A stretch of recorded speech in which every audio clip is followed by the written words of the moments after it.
মই Krishna Priya আপোনাক স্বাগতম জনাইছো মোৰ YouTube চেনেললৈ। আজি আমি গৈ আছো মৰিগাঁও তিৱা সাংস্কৃতিক মহোৎসৱলৈ। তাত 3 দিনৰ কাৰণে ধুনীয়াকৈ প্ৰগ্ৰামটো হৈ আছে। তালৈ আমি যাওঁ, বলক আহক কেনেকুৱা লাগে।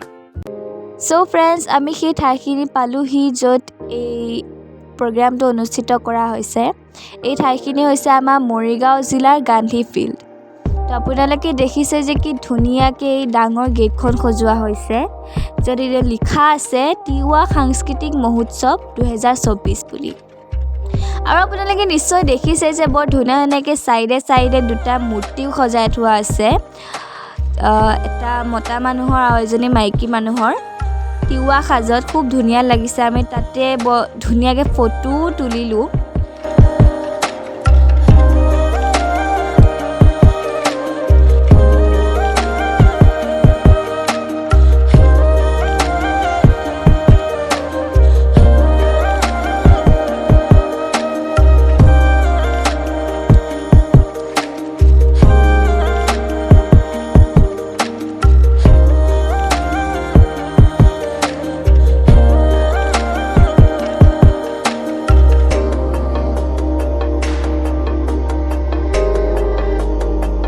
চ' আপোনালোকে দেখিছে যে ইয়াত বিভিন্ন ধৰণৰ দোকান দিয়া হৈছে, যেনে কিতাপৰ দোকান, কাপোৰৰ দোকান, বাকী বাঁহ বেতৰ দোকান, খোৱা বস্তুৰ দোকান, খেলনা বস্তুৰ দোকান, বিভিন্ন ধৰণৰ দোকান দিয়া আছে।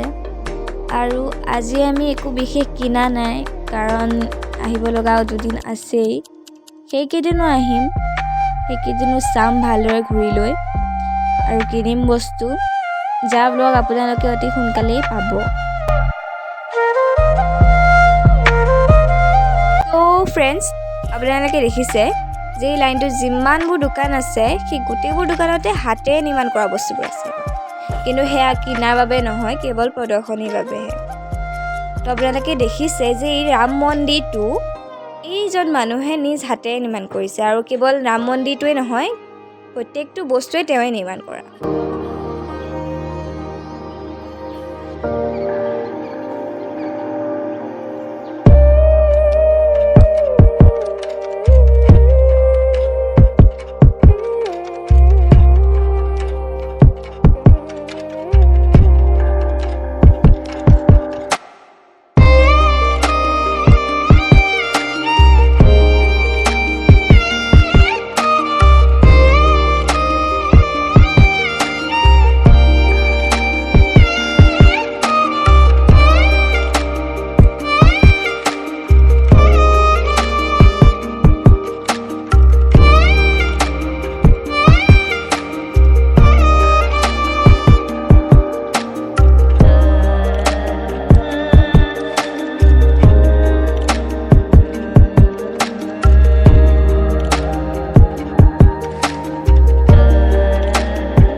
আৰু এয়া আপোনালোকে দেখিছে যে এয়া হৈছে পুৰা খাদ্য বুলি কৈছোঁ, কাৰণ ইয়াত অকল মাংসই নহয়, মানে গাহৰি মাংসই নহয়, মাছো আছে, যেনে সৰু মিছা মাছ, ডাঙৰ মিছা মাছ, গৰৈ মাছ, কেঁকুৰা আদি চব আছে।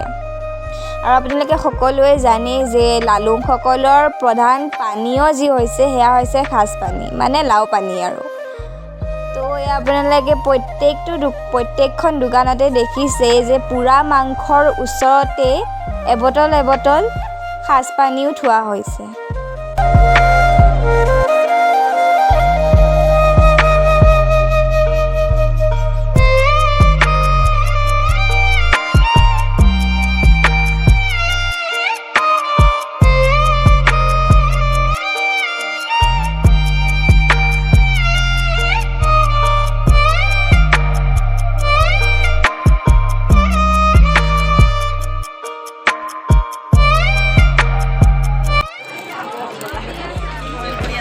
এইটো সাজপানী।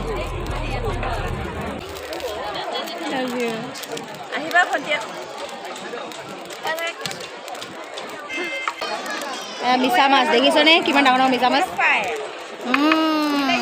আমি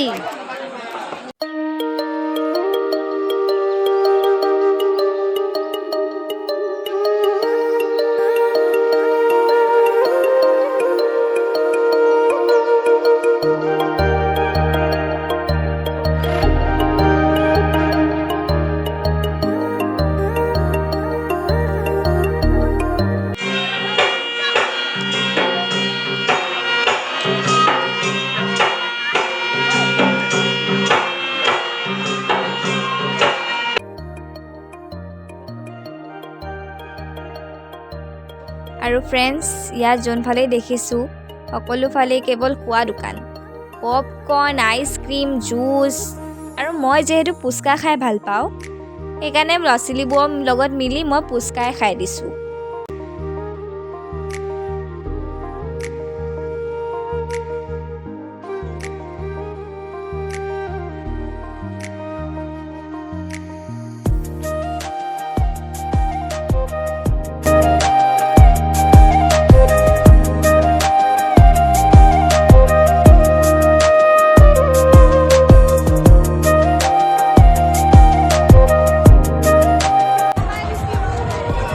চবে হাই কৰ ল'ৰা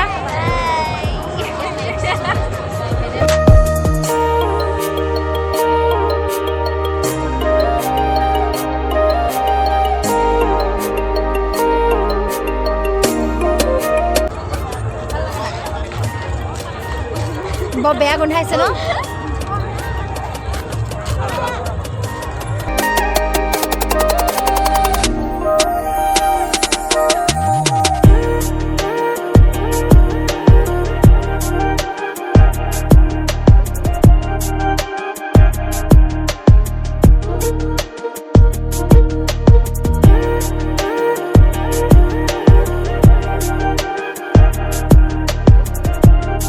ফ্ৰেণ্ডছ আপোনালোকে ইয়াত যে ডাঙৰ পেণ্ডেলটো দেখিছে ইয়াত আচলতে বেংগলী সম্প্ৰদায়ৰ লোকসকলৰ এক নাম হৈ আছিলে